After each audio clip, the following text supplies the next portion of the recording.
Sa punto pong ito, pag-usapan natin ang update patungkol sa mga programa at aktibidad ng kasalukuyang administrasyon dito lang sa Mr. President on the Go. Muling pinagtibay ng pamahalaan ng suporta sa technical vocational education sa ginanap na TESDA Ilocos Norte mass graduation. Dito ay binigyan pugay ni Pangulong Ferdinand R. Marcos Jr. ang 1,150 TESDA scholars mula sa 23 TESDA accredited institutions sa lalawigan na nagtapos sa ilalim ng Training for Work Scholarship Program at Special Training for Employment Program o STEP.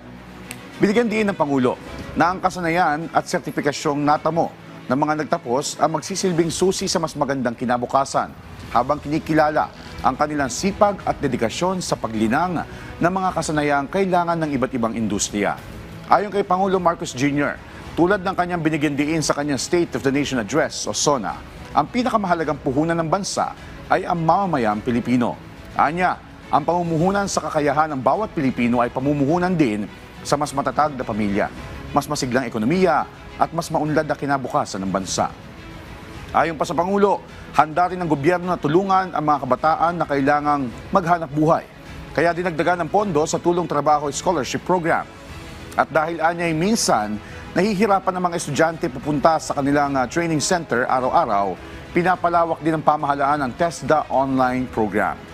Kasabay nito, nilalapit din ang mga oportunidad sa mga Pilipinong higit na nangangailangan sa tulong ng TVET for Social Equity Program. Pinapalakas din po ang micro-credentialing sa TVET upang mas mabilis makakuha ng training at certificate na kailangan ng mga manggagawa upang makasabay sa mabilis na pagbabago. Binigyan din ng Pangulo na bahagi lang ang mga programang ito ng layunin na magbukas ng mas maraming oportunidad para sa bawat Pilipinong handang magsikap para umasenso. Kasama rin sa mga layunin nating ito ang mga guro at pribadong sektor na patuloy na ginagabayan at hinahasa ang ating mga kababayan. Sa huli, ang bilin ng Pangulo sa mga TESDA graduates, gamitin ang kanilang mga natutuhan para mas mapabuti pa ang kanilang buhay, pati na rin ng kanilang pamilya, komunidad at lalo't higit ng buhay ng mga Pilipino.